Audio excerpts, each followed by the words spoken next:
Assalamualaikum warahmatullahi wabarakatuh. Assalamualaikum warahmatullahi wabarakatuh. Halo anak-anak soleh dan soleha, apa kabar? Semoga kalian semua selalu dilindungi Allah, selalu sehat dan selalu bahagia ya. Ya, untuk kali ini kita akan belajar mengenai pengaruh kondisi geografis terhadap kegiatan manusia.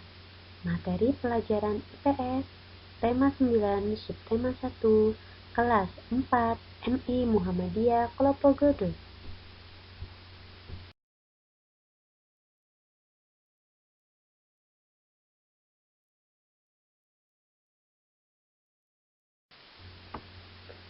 Lanjut ke materi ya. Apakah kalian tahu apa itu letak geografis?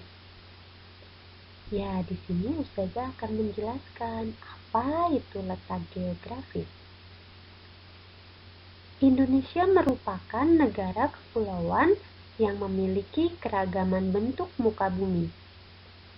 Penduduk Indonesia tersebar di berbagai wilayah.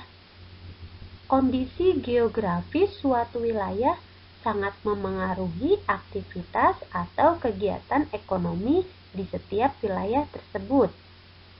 Hal ini terjadi karena manusia cenderung memanfaatkan sumber daya alam di sekitarnya.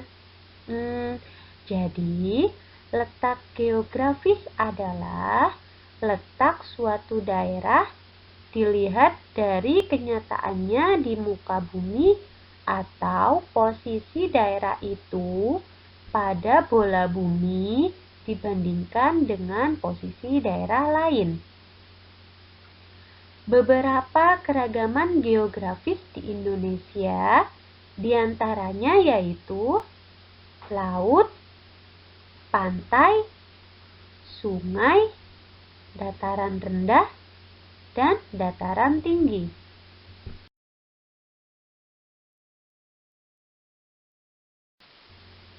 Untuk yang pertama, Ustazah akan menjelaskan tentang kondisi wilayah laut. Indonesia mempunyai wilayah laut yang sangat luas. Banyak sumber daya alam yang dimanfaatkan dari laut, seperti ikan, mutiara, rumput laut, bahkan minyak bumi.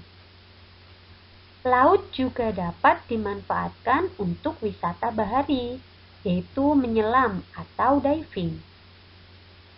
Indonesia juga mempunyai tempat menyelam yang sangat terkenal, bahkan sampai mancanegara. Di antaranya ada Raja Ampat yang terdapat di Papua Barat. Yang kedua, ada di Jawa Tengah, namanya Karimun Jawa. Selanjutnya ada juga di Bunaken, Sulawesi Utara. Laut-laut itu sangat memiliki pemandangan yang sangat indah, terutama pemandangan di bawah laut, yaitu terumbu karang dan ikan-ikan yang sangat indah.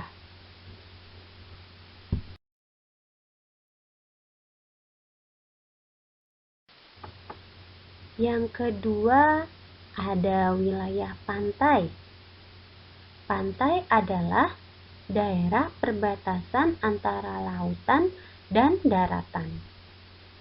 Indonesia memiliki banyak pantai yang indah, seperti Pantai Kuta di Bali, Pantai Parangtritis, Yogyakarta, Pantai Lombok, dan mungkin di daerah kalian juga terdapat pantai kan?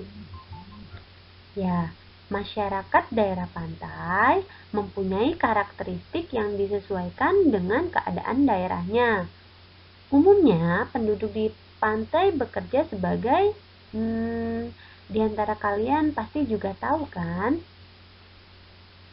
Ya, betul. Ada yang bekerja sebagai nelayan, pedagang souvenir kerang, ada petani tambak, dan petani garam.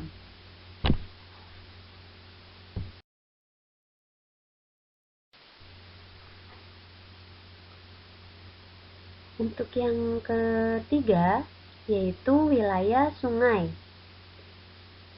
Sebagian besar masyarakat memanfaatkan sungai sebagai sumber air, pengairan sawah, sebagai sarana transportasi, dan sebagai tempat wisata. Dalam kegiatan ekonomi yang lain, sungai juga dapat didirikan pasar terapung. Di Indonesia ada pasar terapung, yaitu di Sungai Barito, Banjarmasin. Mungkin kalian pernah lihat di televisi iklan tentang pedagang pasar yang ada di sungai. Pernah lihat? Ya, seperti itulah. Jadi, manfaat sungai tidak hanya untuk pengairan saja. Ternyata dapat didirikan pasar terapung.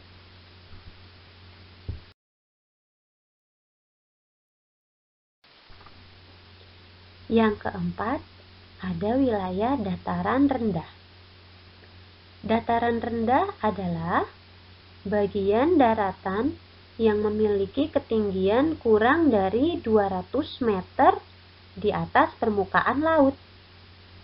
Umumnya dataran rendah memiliki tanah yang subur, sehingga sangat cocok untuk kegiatan pertanian.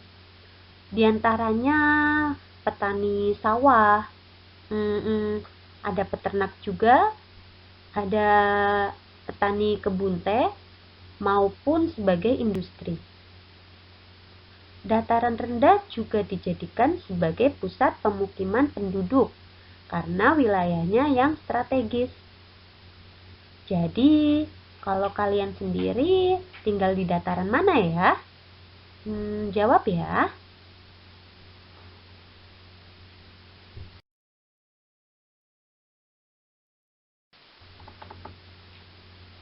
Wilayah selanjutnya yaitu wilayah terakhir yang akan kita bahas, yaitu dataran tinggi.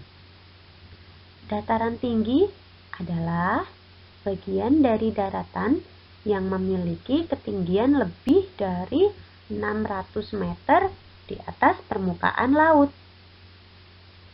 Dataran tinggi memiliki udara yang sangat sejuk dan dingin, sehingga sangat cocok untuk dijadikan tempat wisata.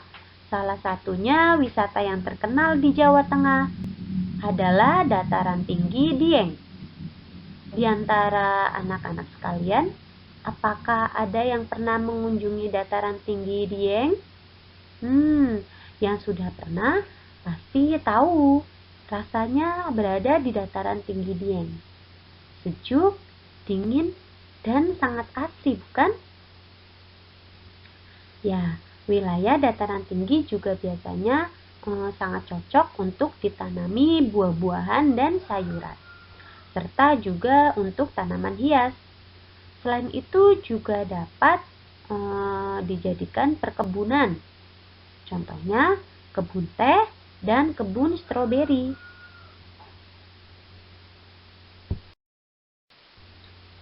Demikianlah penjelasan singkat mengenai pengaruh kondisi geografis terhadap kegiatan manusia. Semoga penjelasan dari Ustazah bermanfaat ya. Tetap semangat dan selalu menjadi hebat ya. Sekian dari Ustazah dan terima kasih atas perhatiannya. Wassalamualaikum warahmatullahi wabarakatuh.